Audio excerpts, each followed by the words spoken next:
What's up YouTube, your old school expert, and today I've got my top 10 favorite trap cards in old school Yu-Gi-Oh! Keep in mind the way I measured these cards is by nostalgia, artwork, and playability in that order.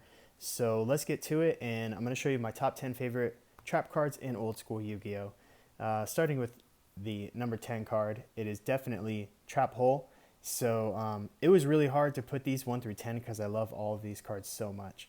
But Trap Hole is very nostalgic to me. It was super playable, and I think it's got kind of a cool, creepy looking artwork. So Trap Hole definitely comes in at number 10 on my top 10 list.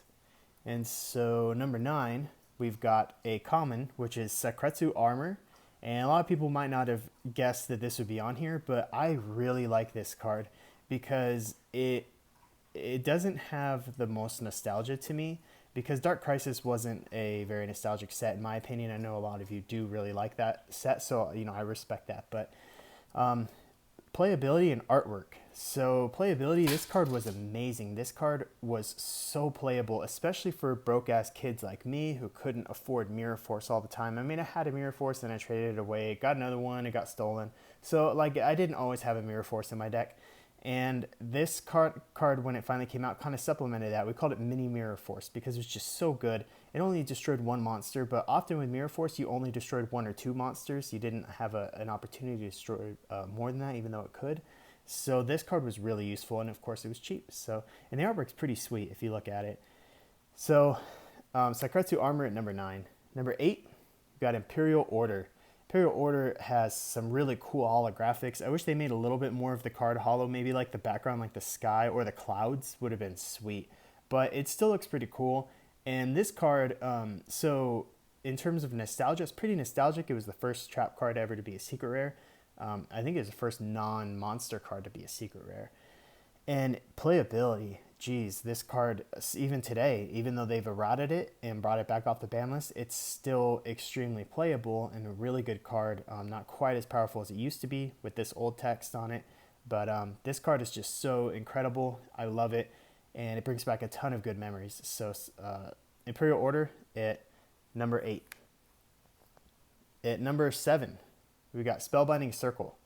Spellbinding Circle doesn't really have that playability factor. I never really played with it, but nostalgia, I mean, this is huge nostalgia-wise.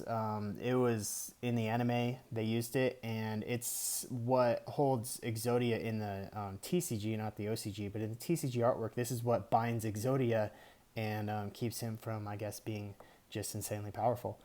So Spellbinding Circle, this was a really hard card to pull. Obviously, it's an ultra rare. I think it was the only ultra rare trap card in Magic Ruler, and it's just very nostalgic from those days.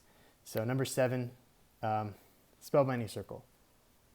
Number 6, we got Magic Jammer. The Magic Jammer for me has everything. It's got nostalgia because it's from Metal Raiders. It's the second set ever released in the TCG, so very nostalgic card. But it's also got playability from back in the day. This was almost a staple because when your opponent used Raigeki, Dark Hole, Pot of Greed, all those really powerful cards, discarding a card from your hand wasn't too bad in order to stop that from happening. So you finally busted out a Summon Skull, a Blue Eyes, Dark Magician, whatever, and your opponent Dark Holes, or Raigekis, or uses Fissure because you only have one monster face up on the field. You Magic Jammer that shit and stop it. And then artwork. Look at the artwork. It's really cool. It's got that magician seal with the smoke coming up. That's really cool. So definitely got Magic Jammer in there at number 6 on the list of my top 10 favorite traps in old school Yu-Gi-Oh! Number 5, White Hole. This card really lacks the playability. No one ever really used it because it's so situational. You have to wait for your opponent to use Dark Hole, and then it just destroys your opponent's monsters. So it's not a very good card playability-wise, but nostalgia-wise, TP1 was so nostalgic to me because it was almost like a myth. It was like a legend to get a holo from TP1 because you could only get one TP pack per store, per tournament store. And then in my local area, we only had one tournament store. So you could only get 1 pack a week from playing in the local tournament. You weren't allowed to buy them. So it was really, and then a typical box will only have 1 holo. Every once in a while you get lucky and get 2 holos in a box. So they're really rare, and this was just such a nostalgic card. I just remember seeing it one time and thinking, wow, that's so rare. And this was back in like 2002, like March, April timeframe, like really, really, really early in the game. So White Hole, number 5. At number 4, we got Magic Cylinder. One of my favorite stories is based on nostalgia for this guy. It is one time I was dueling some kids. We called them the Mafia Brothers because they both slicked back their hair and they were really rich. Their parents had a lot of money. And these kids had every card, everything they ever wanted, everything that came out, they had, 2 or 3 of it. So this Labyrinth of Nightmare had just come out, and I really wanted a Magic Cylinder, but couldn't afford one because they were about $30. And my friend said, why don't you duel one of the Mafia Brothers for it? And I was like, nah, I don't want to. I didn't like playing for cards because, people cheat and stuff, and it's not as fun when you're playing for cards. But one of the Mafia Brothers heard my friend say that, and he said, yeah, I'll play for a Magic Cylinder. So he put up a Magic Cylinder. I put up 2 Fiend Mega Cybers, which were really popular back then. And we dueled, and I won game 1. And then in game 2, he actually rage quit. And it was weird because he didn't have an advantage, but it was pretty much a stalemate at that point. It was maybe turn 7 or 8. And he just rage quit, and he pulled this out from his binder and threw it at me, kind of like, not really threw it at me, but like slammed it on the table and said, here, and left it there and got up and left. And I never really saw those guys again. But anyways, because of that, Magic Cylinder is really, really nostalgic. And I never saw them again, not because they, ran away or anything. It's just because they kind of got out of the game around that time. So Magic Cylinder at number 4. So number 3, we've got Call of the Grave. So Call of the Grave is another one of those not really playable cards. You have to use it when your opponent uses Monster Reborn and you just negate Monster Reborn. So it's a really silly card. No one would ever really use it. But again, I remember, with TP stuff, it's so rare. It was so hard to get. TP2 was a very short printed tournament season, so these are really rare. And they didn't really, I don't know, I guess they really just didn't, the TP2 season didn't last very long, I guess you could say. And they didn't print a lot of it. So when this was in print, of course, Morphing Jar, everyone was trying to pull Morphing Jar.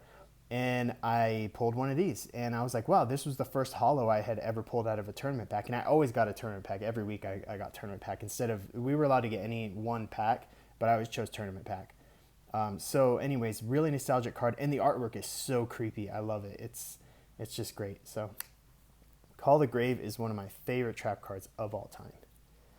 So now at number 2, we've got Mirror Force. This is no surprise to most of you. I would assume this would make most old school people's top 10 for trap cards, if not their top 5.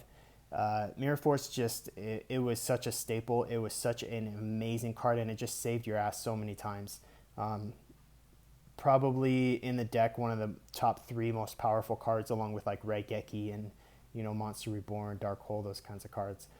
So the nostalgia's there. Yugi used it plenty of times in the anime. The playability is off the charts. It was so playable, and I love the artwork. It's a gorgeous looking card. I love the way the holofoil shines through.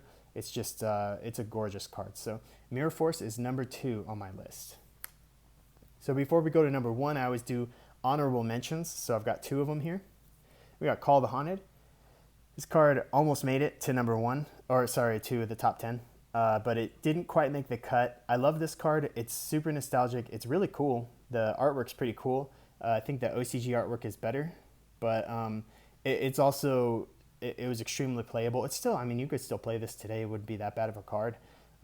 So Call the Haunted makes it. And then, of course, Magical Hats. What kind of a top 10 would this be without Magical Hats, even though it technically didn't make the top 10? Mostly because playability, no one ever used it. I could see this maybe being useful in like some kind of a weird deck where you're trying to get like spell and trap cards to the graveyard. But anyways, so Magical Hats, it's just extremely nostalgic. And I don't know how many times Yugi used this in the anime. It had to be like 100 times. So very nostalgic card, and the artwork's pretty cool.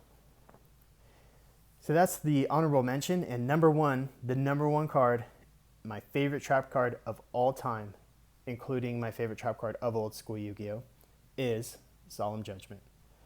the card that we sometimes call Jesus or Moses or whatever. This card is kind of the king of traps. It's a counter trap card. You guys know what it does. You pay half your life points. You get to negate a summon, the activation of a trap, or the activation of a magic card. That's pretty amazing because half your life points may sound like a lot, but you can always pay half your life points no matter what you're at. So if you use this late in the game, it doesn't cost you much because you don't have many life points anyways.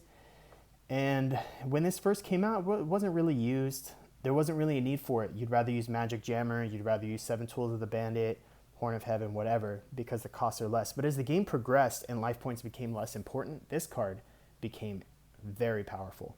Running 3 of these could really control your opponent, and could, if you set up your field, or some people call it your board, you could really stop your opponent from doing anything to prevent you from winning the game.